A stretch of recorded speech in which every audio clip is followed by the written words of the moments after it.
ఇక ఈ రెండింటికి మధ్యలో పోలిక ఏమంటే ఢిల్లీ లిక్కర్ పాలసీ 2022 కొత్త చట్టం తీసుకొచ్చింది. ఆ చట్టం ఏం చెప్తుందంటే గతంలో డిస్ట్రిబ్యూటర్స్కి 5% కమిషన్ ఇచ్చేది గవర్నమెంట్. ఈ కొత్త చట్టం వల్ల 2.5% ఇవ్వమని దాన్ని పెంచినారు. ఆ చట్టం ఇంకా అమల్లోకి రాలేదు. అదొక ఆలోచన చేసి ఒక చట్టం తీసుకొచ్చినారు. దాన్ని అమలు చేసే ముందరే దాన్ని నిలిపివేసినారు. సో ప్రభుత్వ ఖజానాకి ఈ 5% నుంచి 2.5% పెంచడం వలన ప్రభుత్వ ఖజానాకి 600 కోట్ల రూపాయల నష్టము అనేది ఈ ఢిల్లీ లిక్కర్ స్కామ్ క్లుప్తంగా చెప్పాలంటే. అంటే పాత చట్టం తీసేసి కొత్త చట్టం అమలు చేయడం ద్వారా ప్రభుత్వ ఖజానాకి నష్టము. ఇక మనం అమరావతి తీసుకుందాం. అమరావతి అనేది రాజధాని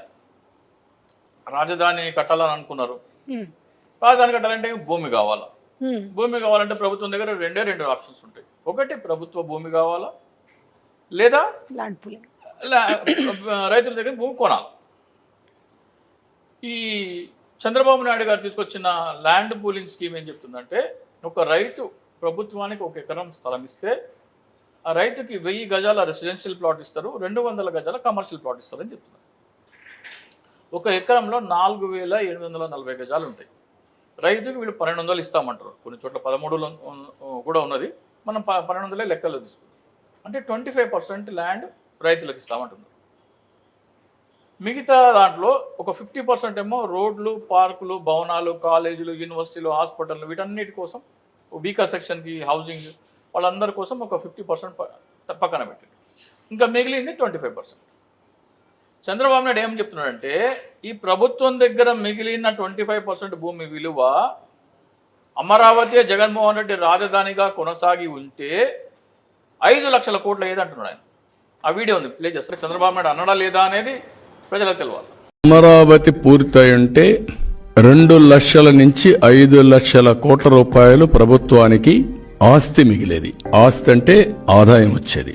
ప్రభుత్వం దగ్గర ఉన్న మిగులు భూమి అంటే ఈ ల్యాండ్ పూలింగ్ ద్వారా సేకరించిన భూమి ఎట్లా ఉందంటే రైతులకి 25%, 50% ఏమో రోడ్లు, భవనాలు, పార్కులు, అమ్యూనిటీస్ ఇవన్నీ, 25% ఏమో ప్రభుత్వం దగ్గర ఉంటుంది. ఈ ప్రభుత్వం దగ్గర మిగిలిన 25% భూమి విలువ 2 నుంచి 5 లక్షల కోట్లని చంద్రబాబు నాయుడు చెప్తున్నారు.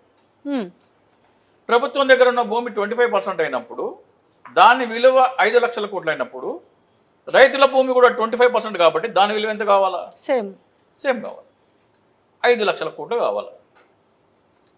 నువ్వు రైతుల దగ్గర నుంచి భూమి తీసుకోకుండా గవర్నమెంట్ ల్యాండ్లోనే తీసుకున్నావు అనుకో, రాజధాని కట్టినాం అనుకో, రైతులకి భూమి ఇవ్వాల్సిన అవసరం ఉందా? అవసరం లేదు కదా. కొనుక్కుంటే అయిపోతుంది కదా. గవర్నమెంట్ ల్యాండ్ ఉంది, అక్కడ గవర్నమెంట్ ల్యాండ్ ఉంటే రైతుల దగ్గర అవసరం లేదు. అప్పుడు ఆ 25% రైతులకు ఇవ్వాల్సిన అవసరం ఉంటుందా? లేదు. సో ఆ 25% లాభం ఎవరికి వస్తుంది? ప్రభుత్వానికి. ప్రభుత్వానికి రావాల్సిన 25% లాభము నువ్వు రైతులకు ఎందుకు ఇస్తున్నావు? Point number 1. ఏ క్లాస్ ప్రకారం అది చేస్తున్నారో మరి. అదే చెప్తున్నా కదా. ప్రభుత్వ భూమిలో రాజధాని కడితే నువ్వే చెప్తున్నావు ప్రభుత్వానికి మిగిలిన 25% మిగిలితేనే అందులో 5 లక్షల కోట్లు ఏదని నువ్వే చెప్తున్నావు. నువ్వు గవర్నమెంట్ భూమిలో కడితే నీకు 50% మిగులుతుంది కదా. అంటే నువ్వు గవర్నమెంట్ భూమిలో రాజధాని కట్టకుండా ఉండడం వలన నీ నిర్ణయం వలన ప్రభుత్వ ఖజానాకి 5 లక్షల కోట్ల నష్టం. 5 లక్షల కోట్లు దాని వాల్యూ నువ్వే చెప్తున్నావు, నేను చెప్పట్లేదు. సో ప్రభుత్వ ఖజానాకి 600 కోట్ల నష్టం చేసిన ఢిల్లీ లిక్కర్ స్కామ్ పెద్ద స్కామ్ అయితే ప్రభుత్వ ఖజానాకి 5 లక్షల కోట్ల నష్టం చేసిన చంద్రబాబు నాయుడు గవర్నమెంట్ భూమిలో రాజధాని కట్టకూడదనే నిర్ణయం ఎంత పెద్ద స్కామ్.